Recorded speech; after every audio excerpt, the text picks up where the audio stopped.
Honorable Prime Minister.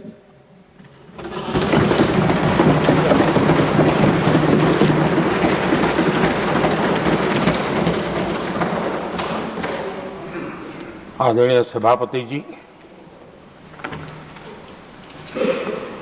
एक ऐसा अवसर है जो हमें इस सदन में हर 2 वर्ष के बाद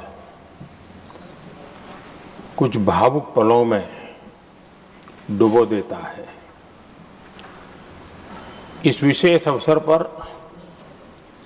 आपने मुझे अपनी भावनाएं प्रकट करने के लिए जो अवसर दिया, इसके लिए मैं आपका बहुत बहुत आभारी हूं। आदरणीय सभापति जी, सदन के अंदर अनेक विषयों पर चर्चाएं होती हैं। हर किसी का बहुत ही महत्वपूर्ण योगदान होता है। कुछ खट्टे मीठे अनुभव भी रहते हैं, लेकिन आज जब ऐसा अवसर आता है तो स्वाभाविक रूप से दलगत भावना से ऊपर उठ करके हम सबके भीतर एक समान भाव प्रकट होता है। यार, ये हमारे साथी अब किसी और विशेष काम के लिए आगे बढ़ रहे हैं। यहां से जो साथी विदाई ले रहे हैं, कुछ फिर से आने के लिए विदाई ले रहे हैं और कुछ विदाई के बाद यहाँ का अनुभव लेकर के समाज जीवन में कुछ न कुछ विशेष योगदान के लिए जा रहे हैं। जो जा रहे हैं लेकिन आने वाले नहीं हैं, उनको भी मैं कहना चाहूंगा कि राजनीति में कोई फुल स्टॉप नहीं होता है। भविष्य आपका भी इंतजार कर रहा है और आपका अनुभव, आपका योगदान राष्ट्र जीवन में हमेशा हमेशा बना रहेगा। आदरणीय सभापति जी, इस सदन में जो भी सदस्य माननीय हमारे विदाई ले रहे हैं, कुछ सदस्य ऐसे हैं जिनको शायद उस समय जाने का समय कार्यकाल आएगा जब सदन नहीं चलता होगा। कुछ हैं जिनको ऑलरेडी सदन के दरमियान ही विदाई मिल रही है। लेकिन ये जाने वाले सभी माननीय सांसदों का बहुत ही उत्तम योगदान है, इसलिए लेकिन मैं जरूर कहूंगा, आदरणीय देवगौड़ा जी, आदरणीय खड़गे जी, आदरणीय शरद पवार जी, ये ऐसे वरिष्ठ लोग हैं जिनके जीवन का आधे से अधिक उम्र संसदीय कार्य प्रणाली में गई है और इतने लंबे अनुभव के बाद भी सभी नए सांसदों ने सीखना चाहिए वैसे समर्पित भाव से सदन में आना, जो भी हमसे उनसे बन सकता है उतना योगदान करना, यानी समाज में से जो जिम्मेवारी मिली है उसके प्रति पूरी तरह समर्पित रहना, ये इन सब वरिष्ठ लोगों से हम जैसे सबको सीखने जैसा है और मैं उनके योगदान की भूरी भूरी सराहना करूंगा, क्योंकि इतना लंबा कार्यकाल छोटा नहीं होता है, बहुत महत्वपूर्ण है। उसी प्रकार से हमारे उपसभापति जी हरिवंश जी विदाई ले रहे हैं। हरिवंश जी को लंबे समय तक इस सदन में अपनी जिम्मेवारी निभाने का अवसर मिला है। बहुत ही मृदुभाषी, सदन को चलाने में सबका विश्वास जीतने का निरंतर जिन्होंने प्रयास किया, और मैंने देखा है कि संकट के समय ज्यादातर उपसभापति के ही जिम्मे आ जाता है कि भाई आप संभाल लेना जरा। तो उनको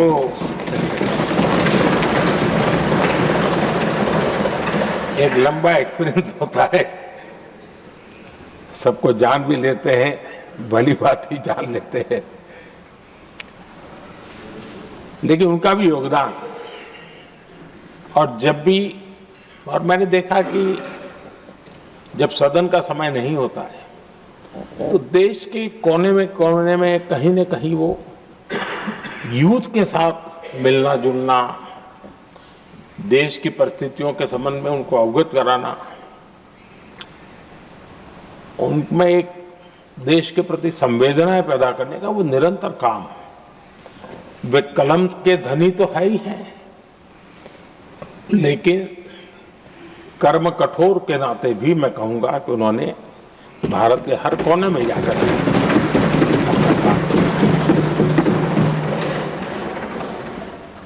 आदरणीय सभापति जी, कभी कभी किसी समय हम सुनते थे कि सदन में बहुत ही हास्य विनोद व्यंग्य का अवसर मिलता रहता है। इन दिनों शायद धीरे धीरे कम होता जा रहा है, क्योंकि 24/7 मीडिया की दुनिया ऐसी है कि हर कोई कॉन्शियस रहता है। लेकिन हमारे आठवले जी हैं जी, सदाबहार है।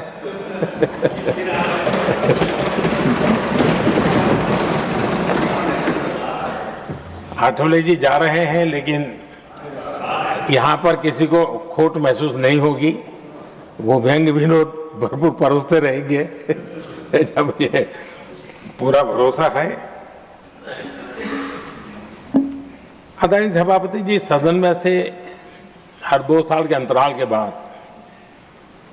एक बड़ा समूह हमारे बीच से जाता है, लेकिन ये ऐसी व्यवस्था है कि जो नया समूह आता है उनको बाकी जो लंबे समय से 4 साल से बैठे हुए साथी हैं, अनुभव है, नए लोगों को तुरंत उनसे कुछ न कुछ सीखने का अवसर मिलता है। और इसलिए एक प्रकार से यहाँ की जो विरासत है वो कंटिन्यू प्रोसेस हमेशा रहती है। ये बहुत बड़ा लाभ होता है। मुझे पक्का विश्वास है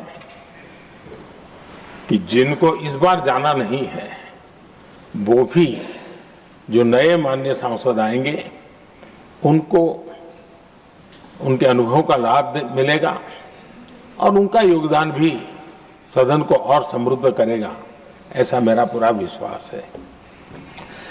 आदरणीय सभापति जी, हम लोग जानते हैं कि जीवन में या सार्वजनिक जीवन में जब भी कोई महत्वपूर्ण निर्णय करना होता है तो परिवार के लोग बैठ करके मन बना लेते हैं कि ऐसा करना है, लेकिन फिर भी कहते हैं अरे ऐसा करो, उनसे जरा पूछ लीजिए, एक सेकंड ओपिनियन ले लीजिए किसी वरिष्ठ से। और घर में वरिष्ठ नहीं तो कहेंगे मोहल्ले में देखो भाई वो काफी अनुभवी है, जरा उनसे पूछ लो एक बार उनका मन क्या करता है। अगर कोई बीमार है तो भी कहते हैं यार ऐसा करो भाई, एक और डॉक्टर से जरा ओपिनियन ले लो। सेकंड ओपिनियन का बहुत महत्व होता है। मैं समझता हूँ हमारी संसदीय प्रणाली में ये सेकंड ओपिनियन की बहुत बड़ी ताकत रही है। एक सदन में कुछ निर्णय होता है, दूसरे सदन में फिर आता है सेकंड ओपिनियन के लिए। अगर इस सदन में होता है तो उस सदन में जाता है सेकंड ओपिनियन के लिए। और ये सेकंड ओपिनियन उस सारी बहस को, उस सारे निर्णय प्रक्रिया को एक बहुत बड़ा नया आयाम दे देती है। और वो मैं समझता हूं कि हमारी निर्णय प्रक्रिया को समृद्ध करती है। तो इसलिए सदन में जो माननीय सांसद बैठते हैं उनके लिए एक खुलापन रहता है कि भाई चलो इस सदन में नहीं तो उस सदन में एक अच्छा ओपिनियन नया आएगा, उस सदन में नहीं तो इस सदन में एक नया ओपिनियन आएगा। तो ये सेकंड ओपिनियन ये हमारे लोकतंत्र में एक बहुत बड़ा कंट्रीब्यूशन है, जो जिस विरासत को हमें संभालना हमारे जो माननीय सांसद विदाई ले रहे हैं उनका तो योगदान रहा ही है। और इसके लिए भी मैं उनका साधुवाद करता हूं। आदरणीय सभापति जी, जो हमारे माननीय सांसद विदाई ले रहे हैं, बहुत आने वाले दिनों में तो शायद ये अवसर रहने वाला ही नहीं है, लेकिन ये माननीय सांसद ऐसे हैं कि जिनको पुराने संसद के भवन में भी बैठने का मौका मिला और नए संसद भवन में भी बैठने का मौका मिला। उनको दोनों इमारतों में उनको राष्ट्र के कल्याण के लिए अपना योगदान देने का अवसर मिला है और उनके कार्यकाल में ही उनको इस नए सदन के निर्माण प्रक्रिया में और नए सदन की निर्णय प्रक्रिया में भी हिस्सा बनने का अवसर मिला है। वो एक विशेष उनके जीवन में याद रहेगी, नई स्मृति रहेगी। आदरणीय सभापति जी, मैं सभी माननीय सांसदों के, और मैं मानता हूं कि ये सदन अपने आप में एक बहुत बड़ी ओपन यूनिवर्सिटी है। राष्ट्र जीवन की कई बारीकियों से परिचित होने का अवसर सदन में प्राप्त होता है। एक प्रकार से हमारी यहां शिक्षा भी होती है, हमारी दीक्षा भी होती है। ये 6 साल यहां जो रहने का अवसर मिलता है, वो जीवन को गढ़ने का, राष्ट्र जीवन के घड़तर में योगदान का तो महत्व है ही है, क्योंकि निर्णय प्रक्रिया का हिस्सा है, लेकिन स्वयं के जीवन को गढ़ने का भी एक अमूल्य अवसर होता है। और इसलिए जब माननीय सांसद यहां आते हैं, उस समय की उनकी जो भी सोच, समझ और क्षमता है, जब जाते हैं तो अनेक गुना वो बढ़ती है, उसका विस्तार होता है, अनुभव की एक बहुत बड़ी ताकत होती है। और तब जाकर के जाने के बाद राष्ट्र जीवन का उनका निरंतर योगदान बना रहे हैं। वे अपने तरीके से व्यवस्था के तहत हो सकते हैं, व्यवस्था के तहत न हो सके, लेकिन उनका अमूल्य योगदान मिलता ही रहे राष्ट्र जीवन के निर्माण में। उनका अनुभव हमेशा हमेशा उपयोगी हो, ये मेरी उन सभी माननीय सांसदों को मेरी शुभकामनाएं हैं। और मैं फिर से एक बार सभी माननीय सांसदों के योगदान का गौरवगान करता हूं, साधुवाद करता हूं। बहुत बहुत धन्यवाद।